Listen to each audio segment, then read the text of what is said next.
Hello guys. तो आज मैं क्लास 9 चैप्टर मोशन का इंट्रोडक्शन क्लास है। तो इस क्लास में मैं मोशन का इंट्रोडक्शन दूंगा, मोशन के बारे में पढ़ाऊंगा। तो स्टार्ट करते हैं। तो first of all, what is motion? A body is said to be in motion when its position change continuously with respect to a stationary object taken as reference point। इसका मतलब ये है कि अगर कोई बॉडी का पोजीशन बार बार change हो रहा है, क्या अगर किसी को बॉडी या कोई भी ऑब्जेक्ट बार बार पोजीशन चेंज कर रहा है, मान लीजिए पहले यहाँ था, फिर यहाँ हो गया, फिर यहाँ हो गया, फिर यहाँ हो गया, फिर यहाँ हो गया, मतलब बार बार अपना पोजीशन क्या कर रहा है, चेंज कर रहा है, तो उस बॉडी को हम लोग क्या कहेंगे? वो बॉडी मोशन पर है। मोशन मतलब मूव हो रहा है। क्या हो रहा है? मूव हो रहा है। वो अपना पोजीशन बार बार चेंज कर रहा है, तो उसको हम लोग बोलेंगे मोशन। वो बॉडी किस पर है? मोशन। अब बात करते हैं with respect to stationary object. इसका मतलब क्या है? स्टेशनरी ऑब्जेक्ट वो ऑब्जेक्ट होते हैं जो एक जगह खड़े होते हैं। क्या? एक जगह खड़े होते हैं। जैसे हमारा ट्री हो गया, वो एक जगह खड़ा होता है। जैसे एक जगह यहाँ पर ट्री है, वो हम लोग जैसे चलते जा रहे हैं और यहाँ पर एक ट्री खड़ा है, मतलब लगा हुआ है, तो उसको हम लोग स्टेशनरी ऑब्जेक्ट बोलते हैं। इसका मतलब ये कहा जा रहा है कि इसमें a body is said to be in motion with when its position change continuously with respect to a stationary object taken as reference point। हमारा stationary object क्या है? taken as reference point को ले जा रहा है। जब हम लोग मूव करते हैं तो stationary object just like a tree एक जगह खड़ा होता है, तो उससे हमें पता चलता है कि हम लोग मोशन पर हैं, क्योंकि वो एक जगह है, हम लोग चल रहे हैं और ट्री एक ही जगह पर है। ठीक है, अब बात करते हैं next point. If a body moves fairly fast then its movement can be observe easily. अगर बॉडी अच्छी तरह तेज चल रहा है, अगर बॉडी अच्छी तरह तेज मूव्स कर रहा है, तो उसकी जो मूवमेंट है आसानी से हम लोग ऑब्जर्व कर सकते हैं। ठीक है, but if a body moves slowly then it's become difficult to observe its movement immediately। इसका मतलब ये कह रहा है कि अगर बॉडी स्लो चल रहा है, बहुत स्लो, तो उसका जो मूवमेंट का ऑब्जर्व नहीं कर पाएंगे जल्दी। जो उसकी चाल होगी, मूवमेंट होगी, तो तुरंत अगर हम उसका ऑब्जर्व करना हो तो ऑब्जर्व नहीं कर पाएंगे। लेकिन ऑब्जर्व कर सकते हैं, लेकिन तुरंत ऑब्जर्व करने में बहुत डिफ़िकल्टी होगा, बहुत कठिनाई होगी। Just like moving of clock hand. अगर क्लॉक हैंड देख लें, घड़ी पर 3 सुइयाँ होती हैं, 1 सेकेंड, हावर और 1 मिनट क्या होता है। हावर का आसानी से ऑब्जर्व नहीं कर सकते क्योंकि बहुत स्लोली मूव करता है।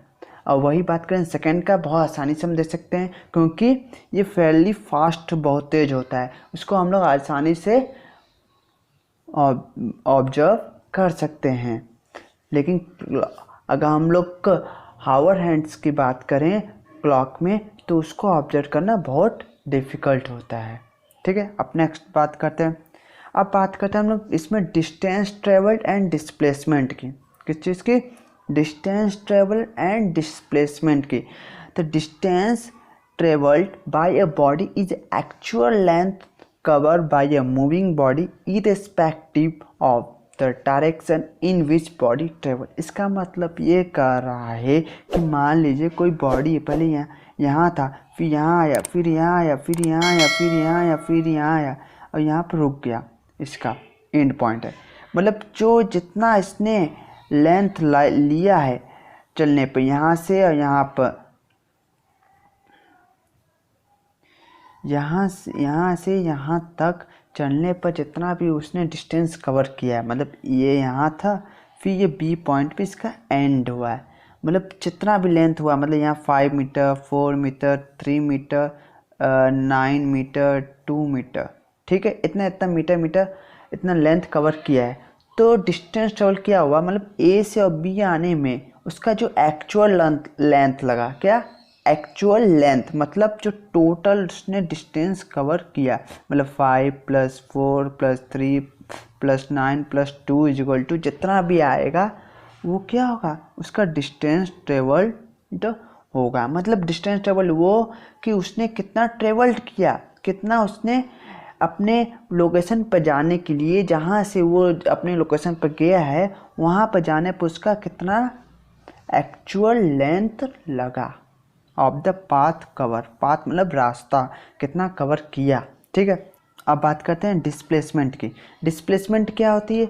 When a body moves from one position to another, when body moves from one position to another the shortest distance, यहाँ पर गलती हो गई, यहाँ एन होगा। ठीक है, shortest distance between the initial position and final position of the body along with direction is known as displacement।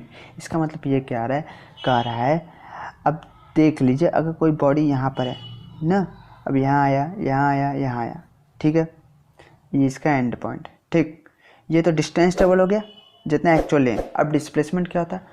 जो इसका स्टार्टिंग पॉइंट होता है और जो इसका फाइनल पॉइंट होता है। ठीक है, मतलब इनिशियल पॉइंट इसको बोलते हैं जो शुरुआत में होता है, फाइनल जो एंड होता है। ठीक है, जो इसका इनिशियल पॉइंट होता है और जिसके जो फाइनल पॉइंट के बीच का जो शॉर्टेस्ट मतलब सबसे छोटा रास्ता होता है, सबसे शॉर्टेस्ट डिस्टेंस मतलब सबसे छोटा दूरी जो होता है उसको हम लोग डिस्प्लेसमेंट बोलते हैं ना।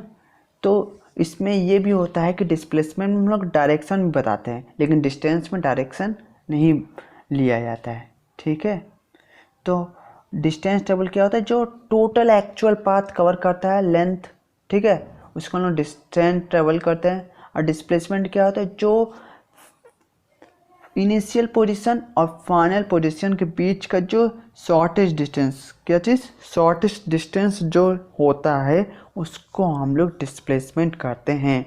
एक और बात, अलॉन्ग विथ डायरेक्शन के साथ इसको लिया जाता है। तो आज के लिए इतना ही, अब अगले क्लास में हम लोग उसके आगे का पढ़ेंगे।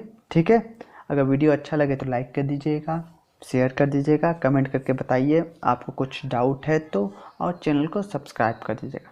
ठीक है, बाय बाय।